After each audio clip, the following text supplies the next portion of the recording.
I'm sorry, ma'am. Do you need some help? Would you like some punch or maybe a cookie? And she's like, me and my 150 friends would actually like to roll over your ass. 'Cause we're about to make a change.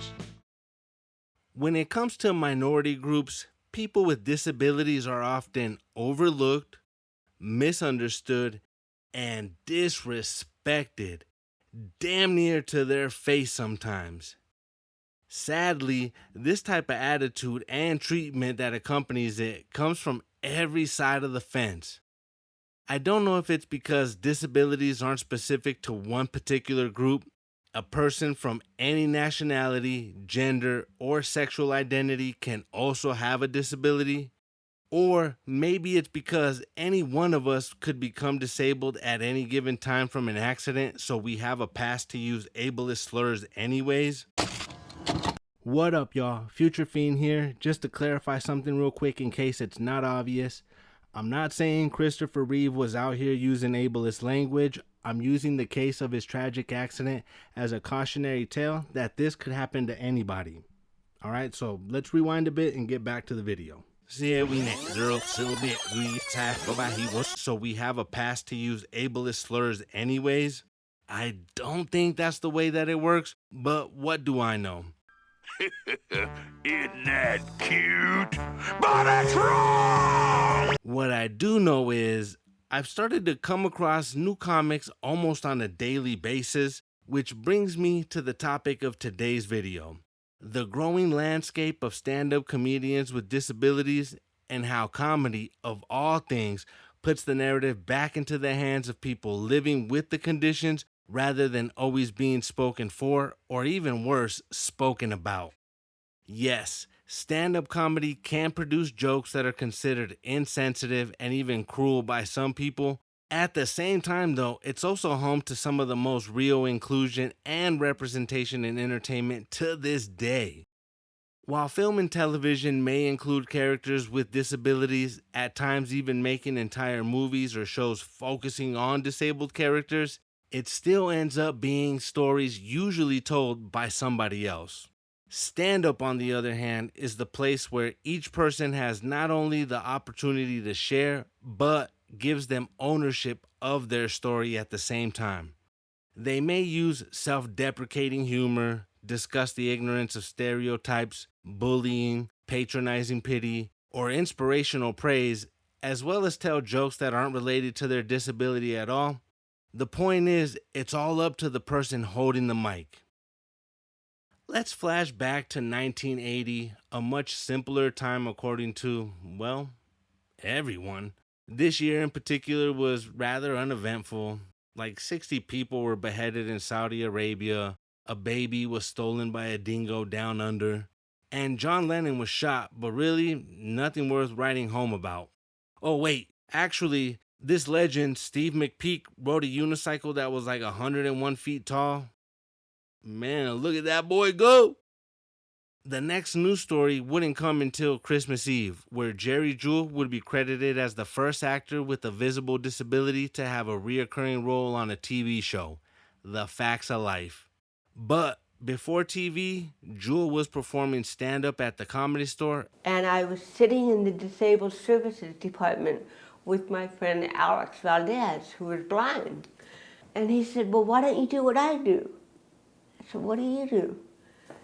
I go to the Comedy Store every week in LA and tell blind jokes.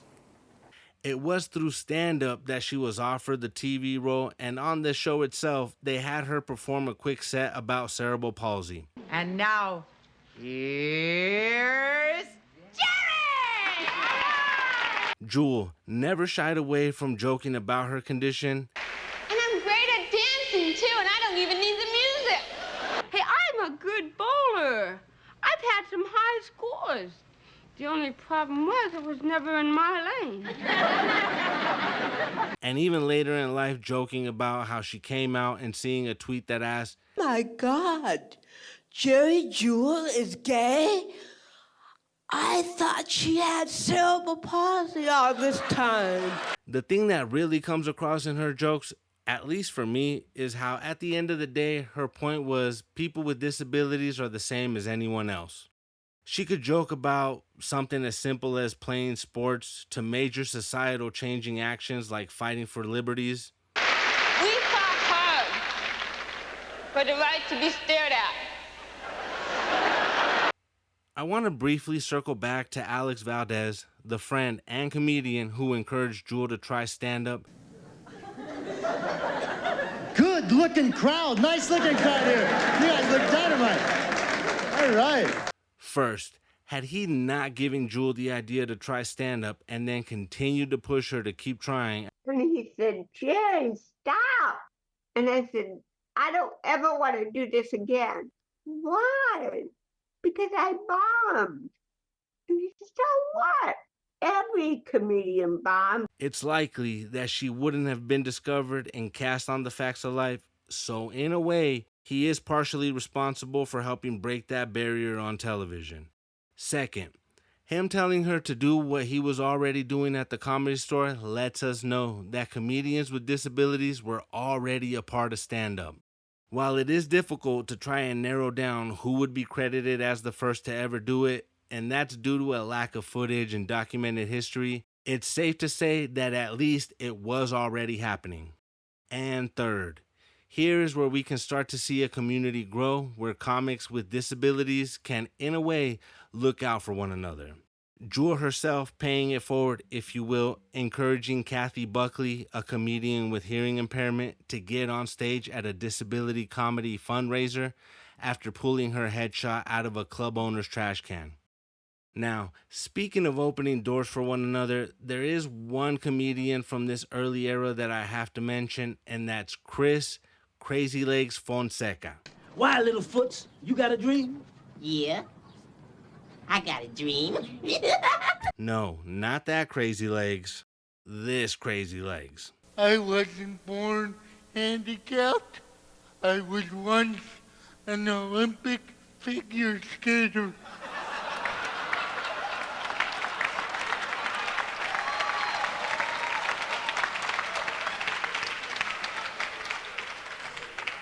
That fucking Tanya Hardy. While he isn't directly tied to the comedians I'm going to mention in just a bit, his career does create a sort of ripple effect that connects them by helping opening doors in a different way. With a career that lasted close to 40 years, he secured spots on Late Night with David Letterman and the Arsenio Hall Show. He also ended up working with established comedians like Cheech Marin and Dave Chappelle. And when you listen to Fonseca's sets, it aligns more with comics of the modern era with his use of one-liners, making fun of both his disability and his nationality in one joke. I'm handicapped and I'm Mexican. If you piss me off, I'm gonna pull a knife and we're both gonna get hurt. He leaned more towards the style of blue comedy, and his material that did talk about his condition was about the joke itself versus trying to be motivational. This led to some comics calling him a comedian with cerebral palsy versus being a cerebral palsy comedian. In the 90s, he was all over TV, making him comedy royalty among the Latino comics. According to his website, at the peak of his popularity, one of his opening acts was a young George Lopez. But it's his other opening act where it actually gets interesting and that ripple effect that I mentioned earlier comes into play. But before I mention who it is, I just want everyone to relax and let me explain. I know, most comedy fans were left with a sour taste in their mouth after the controversy. After I connect the dots, feel free to start throwing dirt on his name again, but just hear me out real quick. It's Carlos Mencia. Oh, relax. Hey, listen. I'm bringing up fucking amazing talent, man. An amazing talent, not only because he's funny, but because here's a guy who doesn't let anything get in the way of him being who he is. And that's funny as shit.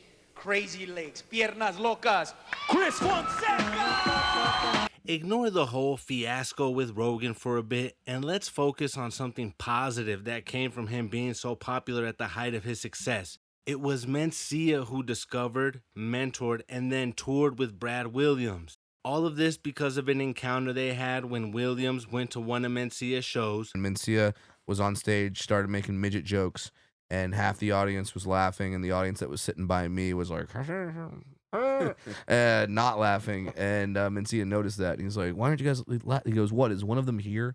And I just raised my creepy little hand in the air, and he called me up on stage. Long story short, no pun intended, Mencia brings Brad on stage, he makes Mencia laugh, and the rest is history.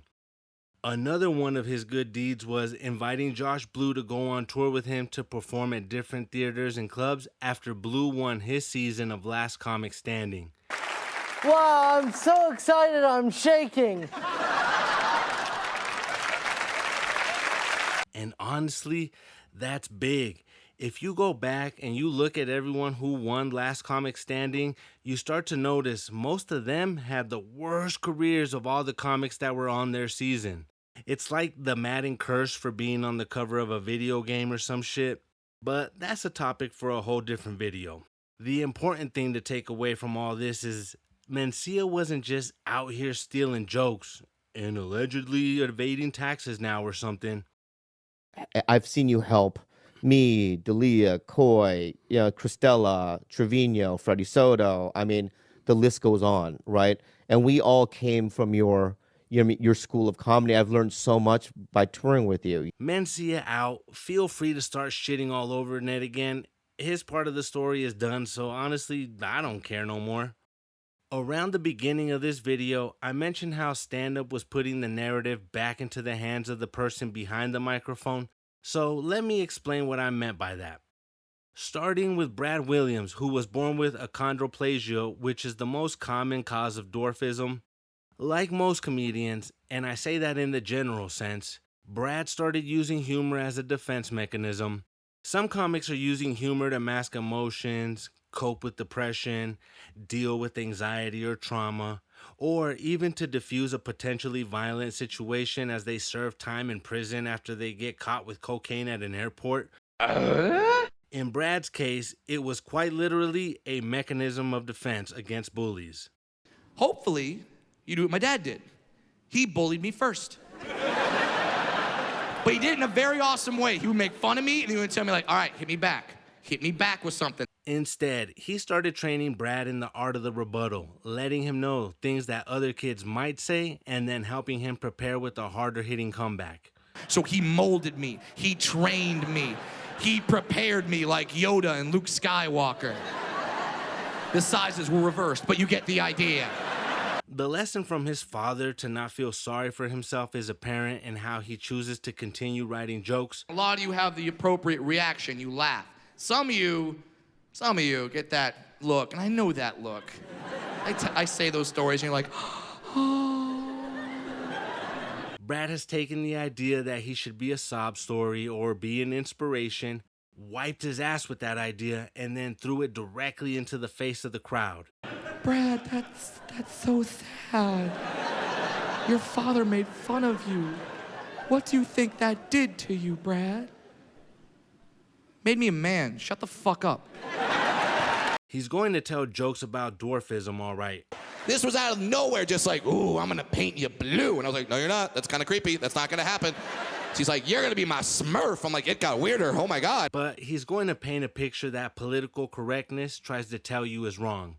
But then she showed me damn titties, and I was like, la, la, la, la, la, la, la, la, la, la, hey! He uses stereotypes and slurs to reclaim those narratives and use them in his act where people are paying to see him, meaning he's cashing in on them at the same time. You wanna know how special your show is? They put another midget in the fucking front row.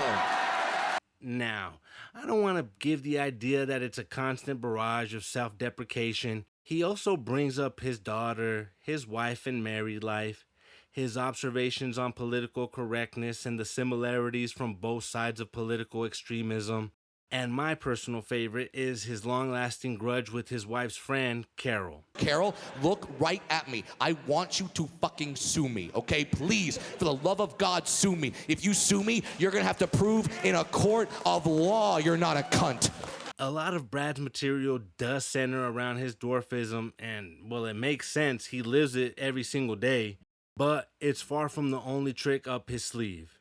The last thing that I'm going to mention about Brad Williams before I move on is another difference that I noticed with his approach. It ties back to the way that he was raised with parents that wanted to prepare him for the world that we live in, not the world that we wish we lived in. Letting their son know that he needs to learn to adjust to the world, that the world isn't going to adjust just for him. His understanding of that is best reflected in the stories about his friends doing or saying things but forgetting who he is, or like his wife taking him apple picking. Here, audiences love impressions. Allow me to do an impression for you. Here's my impression of me apple picking. Ready?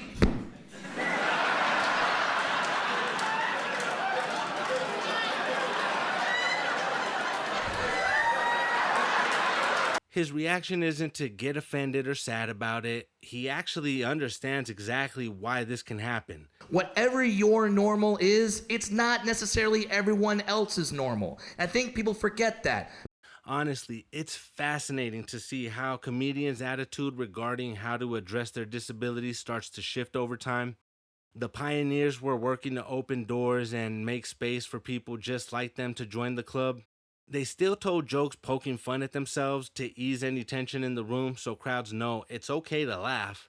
But Valdez, Jewell, and even Buckley had similar statements that their goal was first make everyone in the room laugh, but also make them understand what life was like with their condition. And despite their differences, they were people just like everyone else. At the same time, they would do a lot of work off stage to raise awareness and help change the way that disabled people were treated. The work that they did is absolutely inspirational. However, history loves to repeat itself, and anytime any group is fighting for equal treatment, we get these groups of people who completely miss the point that's being made. So now, instead of just facing discrimination, you have a whole other group treating marginalized people like defenseless creatures that just need to be saved. But the only help that they ever give is their condescending pity. I'd like to feed all the hungry little children of the world. I'd much rather help my fellow man than some Better animal. dollar? Oh, get away from me, you bum! Buffy! I've had to deal with like condescending people.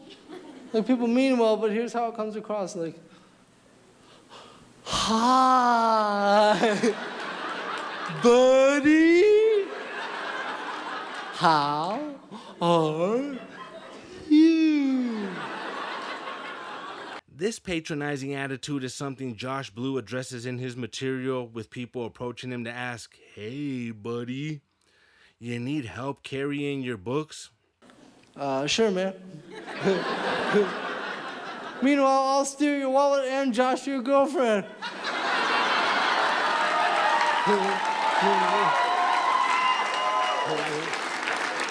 And one of them will be on purpose. Before moving on, it should first be noted that early on in his career, Josh Blue has won a few comedy competitions, most notably his season of Last Comic Standing. I saw our first comic perform in Denver recently. He killed me, so I immediately asked him to be on my show. He's not only a grand champion of Last Comic Standing, he's also living proof that you should never let a disability stop you from making bad facial hair decisions. Please welcome Josh Blue. And from that moment, he has been working non-stop. He has toured consistently and releases a new special on a fairly regular basis of about 4 to 6 years between each one. Through his unrelenting work ethic, Blue has made himself one of the most well-known names in stand-up. I only mention any of that because in his stand-up Delete, he tells a joke about realizing his comedy has brought disabilities to the limelight. What I wanted you to know is that wasn't my intention. I'm up here for very selfish reasons. He also refuses any praise calling him inspirational. People are like, oh, you're so inspirational. I'm like, I'm telling dick jokes. How low is your bar? He feels that inspirational is used so much on disabled people that it becomes offensive. Blue lets his audience know that whenever someone says it, what it really sounds like they're trying to say is, like, oh, you're so inspirational. But what we hear is, man, if I was you, I'd have killed myself.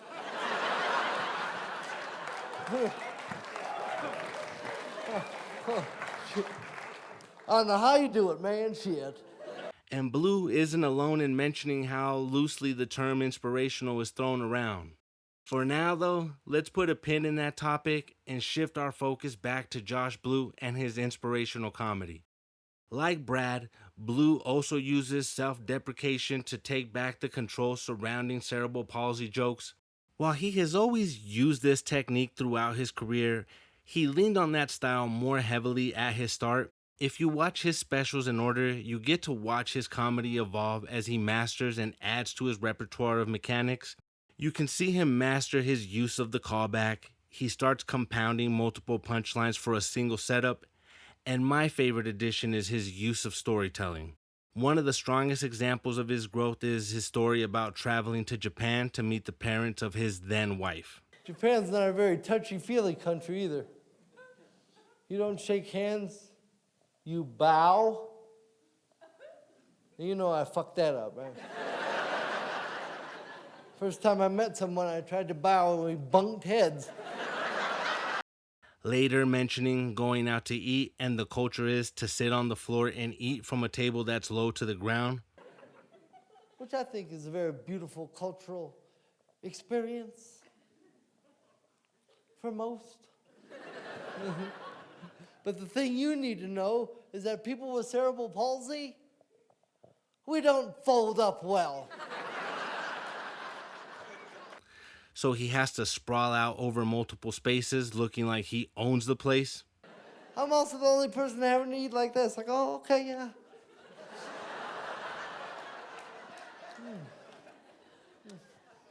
This is good soup. Later, he also adds that Japan has vending machines where you can buy anything, including sex toys and dirty panties. I'm just standing on the street looking at all this kinky shit thinking, and I can't get a fucking hug? No, but I could get some pre-worn panties. His condition remains the central focus of the joke, but instead of being the butt of the joke, it becomes a thing that he has to live with that just adds to the absurdity of his overall experience. It comes as no surprise that his career has remained active with fans that continue to support him and peers that respect him. The same can also be said about Brad Williams. Both of them have their specials uploaded on YouTube, so if you haven't seen them yet, I'll go ahead and post links in the description so you can judge for yourself, as well as any link for anyone I've mentioned in the video. Now that I've mentioned YouTube, that brings me to the modern era of comedians making the rounds. From a time when one of the few opportunities was hoping Netflix, HBO, or any major platform reached out with offers for a special, social media has gone and created new opportunities and put them into the palm of each and every individual. Comics can now record their sets from any club they perform at, pick out what they feel is their best stuff, and post it on TikTok, Instagram Reels, and YouTube. And if the aforementioned platforms never reach out or offer crumbs for their specials, they can go ahead and follow the Ali Sadiq blueprint of recording the special and uploading it to YouTube themselves. And comedians aren't the only ones utilizing the social media opportunities either. Channels like Don't Tell, Stand Up on the Spot, and Kill Tony have become the modern day versions of Comedy Central Presents. They use their platforms and they're showcasing a long list of different comedians. In fact, it's due to YouTube and the way the algorithm works that I'm here talking about any of this in the first place. Before this, I knew about Josh Blue and Brad Williams. I thought they were funny and I watched their stuff from time to time, but I really didn't think anything else beyond that. Until one day, I'm recommended a clip of Tina Friml, and she's hilarious. I'll get these guys at the bar chatting me up, but like, they can't compliment me. Like, they don't know what's happening, and they don't know what to say, but that doesn't stop them. You know? Like, they would chat me up and they would say, oh, girl, you know, you don't even look, you don't look like you should be disabled. So naturally, I watched a few more clips. Then I get recommended another comedian, and then another clip, and another, and another. This goes on for quite some time, and before I realize it, I've immersed myself into one of the smaller communities within the community of stand-up as a whole. Then I realized there aren't too many people talking about this side of comedy, myself included. When I made the video about the Kings of Comedy tour and the blueprint it made for comics with the common denominator to group up and platform together, I mentioned lineups being based around race, gender, sexual identity, and even style of comedy, but I accidentally left out comedians with disabilities.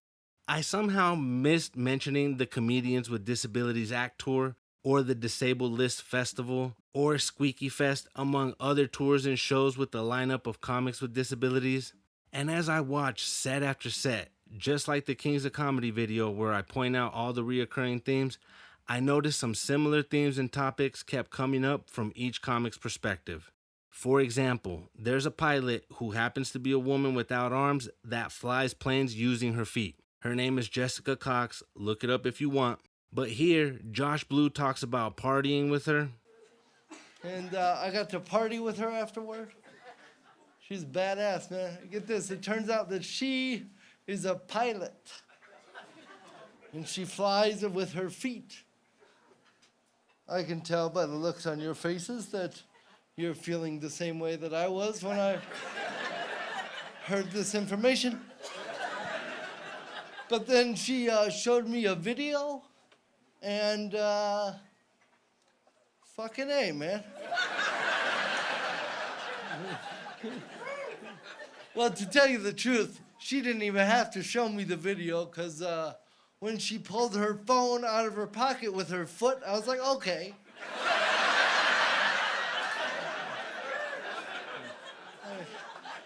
I can see where you're going with this. No need to take it to the videos. She was telling me how she flies with her feet, and all that I could think was, they won't even let me sit in the emergency exit row. And here's a clip of Courtney Gilmour talking about the same woman. He sent me a video recently of a girl with no arms, and she flies an airplane with her feet. That's crazy, right? She flies an airplane with her feet. And then underneath his email, he was just like, so, what have you done lately? I was like, I don't know, Dad. I'm out here opening a can of soup like it's a bank vault. What do you want from me? Same subject, different perspective. Now, let's go back to the topic of condescending pity and performative inspiration. Like I said, Josh Blue isn't alone in his thinking. People are like, oh, you're so inspirational. All that you've accomplished and all that you've overcome. Oh, well, thanks. That's really nice of you, but I gotta tell you, I'm a little uninspired because there's nothing wrong with you and you ain't done shit. I love being disabled. Okay, well, you know how everything I do is an inspiration? I can't lose. Hey, buddy. We're so proud you made it out. How'd you do it? Little do they know it's the easiest shit I've ever done. If at any point anyone here goes, "Aw, you owe me $10. And just for good measure, here's a Martin Phillips clip going off on Chad Daniels. You were driving around to shows? Okay, first of all, go fuck yourself. I fucking hate, no, that's such a, everyone who says that is a fucking piece of shit, because it's like, dude, it's 2024, like we had self-driving cars, you think I can't drive a car?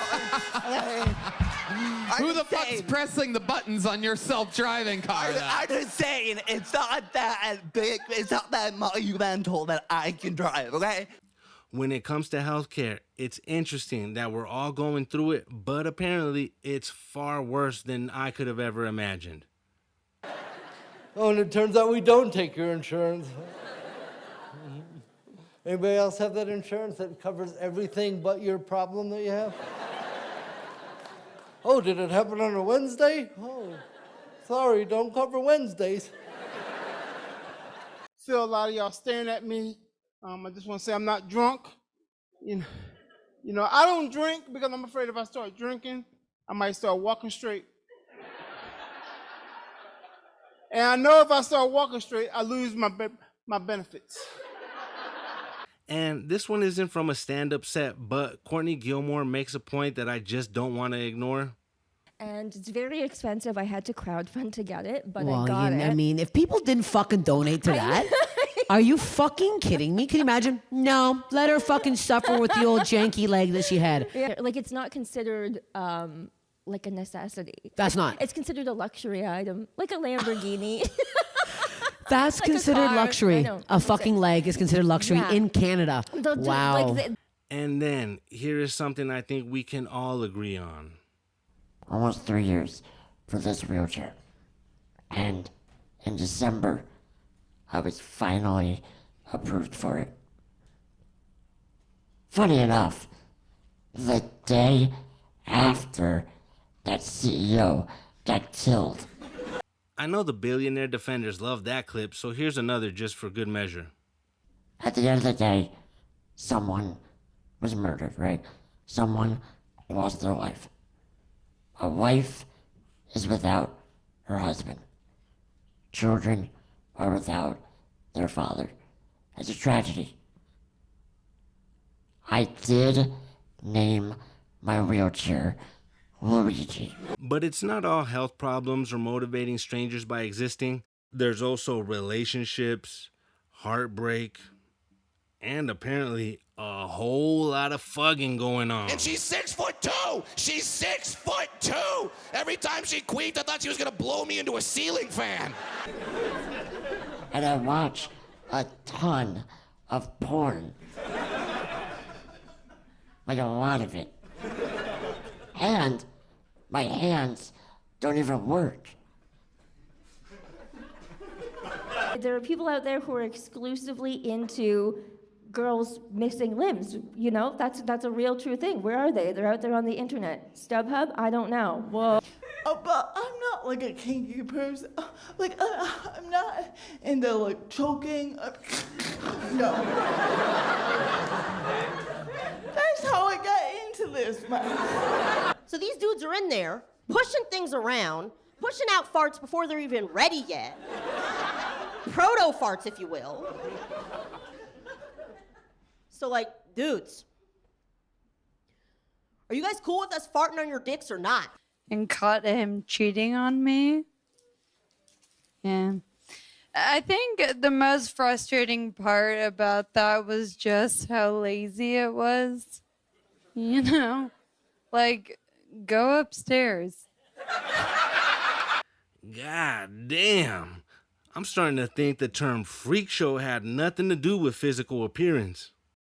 Throughout the video, I mentioned the concept of a community, and while I am talking about it in the sense of a collective with each comic having a disability, I'm also talking about community as a brotherhood, and we know nothing showcases the bond between a brother or sister better than an old-fashioned roasting. I think Ahren's proof that AI has gone too far.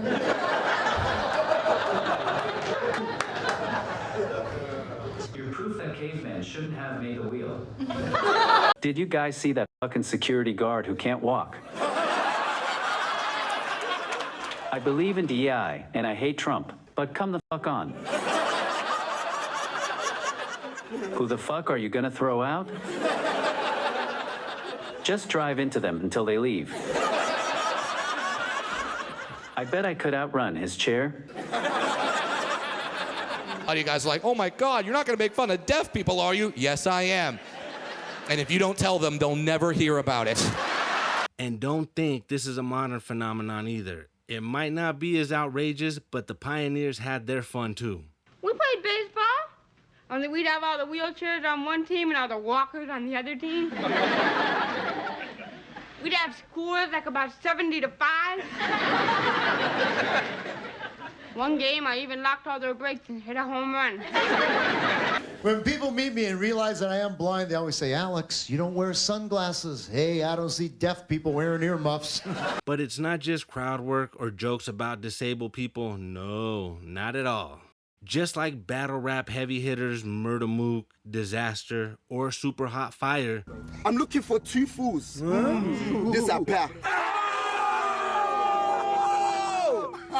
That fruit is a You just saw me disappear. You said you was going to defeat me. There's something wrong with disappear. They get on stage and they will go head to head, joke for joke. Sometimes they'll battle each other. Craig is Mexican. He's such a fucking stereotype, his feet don't even work. Danielle, you remind me of my KFC leftovers, a neglected pile of breasts and half-eaten thighs. But his parents told him that his disability shouldn't limit him. He should reach for the stars. And judging by his hands, he looks like he touched one. Double Crunchwrap isn't just Greg's favorite food, it's also how the car accident got him into the wheelchair. Other times, they go against able-bodied comedians. I'm not going to do any jokes about Ashley being ugly. You know, I think she's smoking way too many cigarettes, which explains why she looks like Joe Cameltoe. Greg is expecting his first boy, so his house will soon have 2 baby dicks. At least at some point, your kid will learn to walk. Jay had a dream he could walk and woke up in a handstand. That nigga Craig looked like Sinbad with an extra chromosome. To an outsider, it may seem cruel, insensitive, or in poor taste, but nothing says you're part of the group like going back and forth insulting each other. Now, before I begin to wrap up this video, some things that I want to address. The comics I mentioned are only a handful of the names that exist in Canada and the US.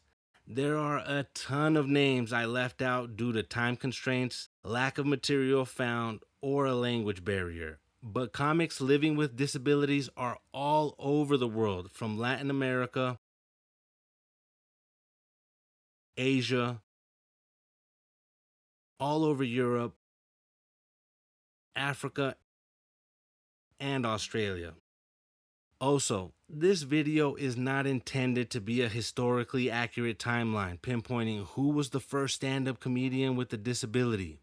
Even if I had all the time in the world, unlimited resources, and a team of the world's greatest investigators, it would still be impossible to figure out who that comic is. History, while it's been brutal to nearly everyone, at one time, being born with any kind of disability could mean abandonment from the moment that you popped out of the womb. It took a long time for things to start getting better, and it's far from reaching a global scale.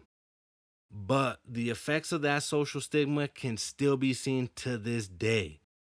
So, I may be speculating here, but I'm sure there were comics who had a disability that nobody knew about, and they just kept it a secret to avoid creating more hurdles in an industry where it's already hard enough to achieve success in. If Damon Wayans didn't make Waynehead or talk about it openly, most of us would never know he was born with a severe club foot. You also overcame, you had a foot defect. Club foot. A club foot? Yeah, not head. It's for life. It's for, I thought you Yeah. had operations to Not correct it. operation, but still, it's like I'm in pain. I just walk around with like a toothache in my foot. It's a constant. Then, of course, there's the cases of comedians like Robin Williams, Mitch Hedberg, and Greg Giraldo. Not all disabilities are visible, not all disabilities are physical, and each disability has a range of severity from person to person. If at any point during this video I come off as sounding like I'm way too invested in this topic, good. That's because I am, and that's the reason that I'm dedicating this video to the memory of my friend Alex, aka Crazy Legs. No, not that Crazy Legs, and not that Crazy Legs either. This was the Crazy Legs that I knew. Although I only knew him for the year that I lived in Las Vegas and talked online for a few months after leaving before I found out that he had passed away, my memories of him have lived on for close to 20 years now. The entire time I was making this video, the jokes and stories from each comedian kept reminding me of him and his personality. I still remember how he would scoot to the edge of his wheelchair, look you dead in the eyes, and tell you, "My dream is to become a dancer," before letting his legs dangle and swing back and forth. He knew what he was, and he wasn't ashamed, as nobody should be. And if you tried cracking a joke at his expense, God help you, because he was coming back tenfold on that ass. And I'll never forget the day I was heading to a party with some friends. I saw him rolling down the street, told him to hop in. He did some parkour moves to get into the back seat. I tossed his chair into the trunk and we were off. My boy was the life of the party. Everyone wanted to talk to him and everyone wanted to share a drink with him. When it was all said and done, we started heading home. I pulled over for a bit. He looked up at me and said, "This was the greatest night of my life," as he proceeded to throw up all over the side of the road as I had to hold him over my knee like a newborn baby. I'm out.